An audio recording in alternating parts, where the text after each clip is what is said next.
Bob, you've reported relentlessly on the detention of men, women, and children along the US-Mexico border. What do we know about what's happening with the spread of the virus and treatment of people who might have the virus within these crowded detention facilities?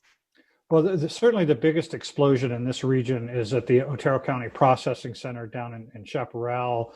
Where the most recent count is, I think, 58 detainees at the ICE facility. Now, of course, that's a multi-purpose facility, so you also have another 30-some inmates who are detained by the U.S. Marshal Service there that have also tested positive, plus 21 New Mexico Corrections Department detainees. So you have more than 100 cases being reported there. The bulk of them are in the ICE facility, though, where you have these asylum seekers and other immigrants who've been detained. We're hearing the place holds about 1,000 or can hold 1,000 people. We've been consistently hearing that the numbers have been staying up around 700. By contrast, the El Paso Processing Center, which is an ICE-run facility rather than a private-run facility that's here in El Paso, also has a capacity of about 1,000, but they've decreased their population to about 300, and as a result, they've only had 12 cases of COVID-19. So there's a definite disparity there with the facility in New Mexico, and we're also starting to see some other cases popping up at Torrance and at Cibola in New Mexico, but nowhere near the numbers we're seeing at the Otero County Processing Center. Do you have a sense of what conditions are like inside these facilities? Are they able to be isolating people or treating people? So, from what we're hearing from attorneys of people who are detained there, if you test positive, you're basically put in solitary confinement. And that raises some other issues too. That the ICE will refer to it as medical isolation. But putting a person into solitary confinement for a 14-day period runs right up against the 15-day mark that the UN declares as a form of torture when you place somebody in solitary confinement. So they're isolating detainees who test positive by themselves in these solitary cells. Although that may not be possible as these case numbers continue to grow, they may have to. I'm sure they are adapting. Otherwise, if you've been exposed to a fellow detainee who tests positive and you haven't been tested yet, they'll put you in what they call a cohort.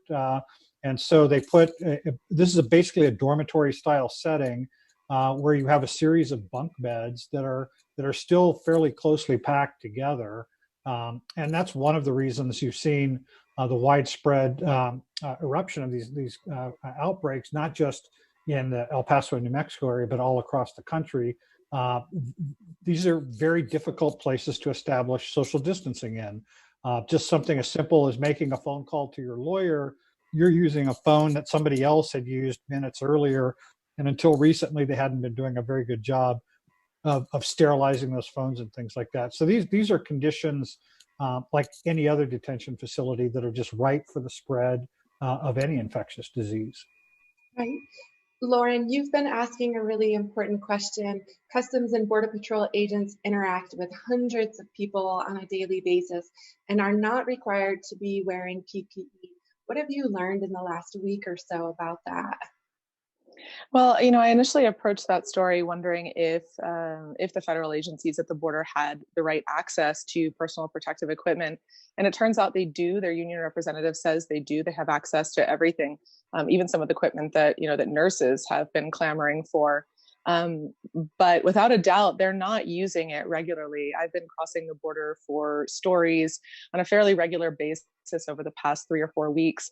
And while you'll sometimes see CBP officers at the customs houses and at the kiosks for passenger vehicles wearing an N95 mask, a lot of times you won't see them wearing it at all. And, it's not entirely clear why. I think that there's some discomfort involved. One of the officers told me he had an N95 mask strapped to his belt, not on his face. And I said, why aren't you wearing it? And he said, well, we have to get down on the ground and look under cars, and it's hot. And, I think he was sort of uncomfortable. At the same time, for the traveling public, I think it's really worrisome. I was placed into a secondary inspection on a couple of occasions. There's a lot less traffic, and for a variety of reasons, they like to check vehicles a second time. And that requires pulling through, turning off your car, and having officers really sort of probe and search the vehicle. I have a 5-year-old daughter. She was in the back, and the officers who were at my window and checking my car weren't wearing face masks. It is a recommendation by the agency. It is not mandatory. So there's not really anyone enforcing that. Right. Lauren, you also reported recently about how border towns in Mexico are being affected. People are losing their jobs, but in addition to that, the Mexican peso has crashed and food prices have spiked. How are people surviving right now? It's really pins and needles in Juarez right now.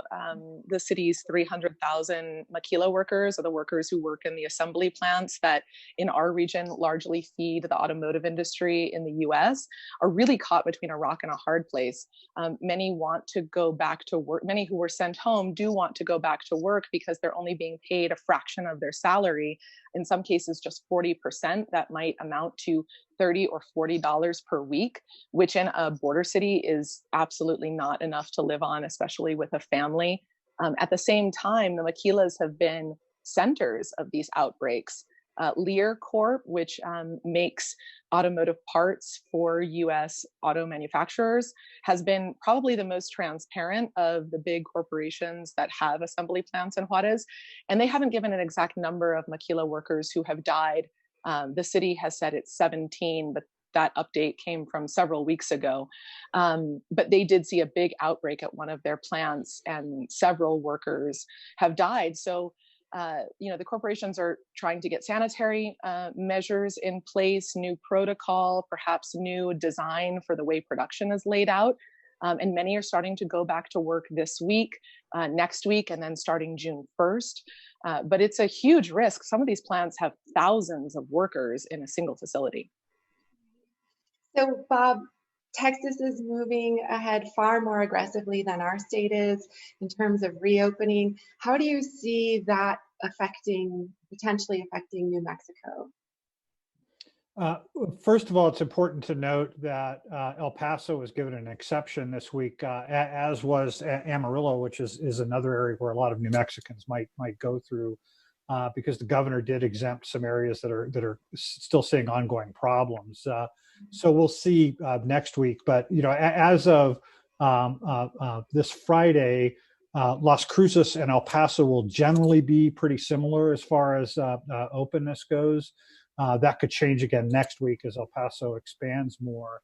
But there's still some real concerns when you look at the data for Doña Ana County. The highest infection rates tend to be in the areas closest to El Paso, because places like Santa Teresa and Sunland Park really have a lot more in common with El Paso than they do with, say, Las Cruces. And so people work here, they tend to business here. So that is one of the challenges of this region that we live in. Lauren talked about what's going on in Maquiladoras. So we're really in a tri-state, multinational region here. And that illustrates the difficulties of adopting policies to control the spread of this disease. So Michelle Lujan Grisham can set some edicts in Santa Fe for how Sunland Park and Santa Teresa are going to work. But if Greg Abbott in Austin sets looser restrictions, it really will undermine whatever edicts she puts out. So we are still seeing increases in cases here in El Paso, some really frightening hospitalization numbers. I suspect that's more related to what happened here on Mother's Day, when we had a pretty big breakdown in social distancing compliance. So it's a little too early to say that the reopening of the economy is related to any of these cases, but it's something that bears watching. Right. Well, thank you both so much. I appreciate your incredible reporting, and I'm really glad we were able to get you on the show this week. Stay safe, and thank you so much. You be safe too. Thank you, Laura. Bye.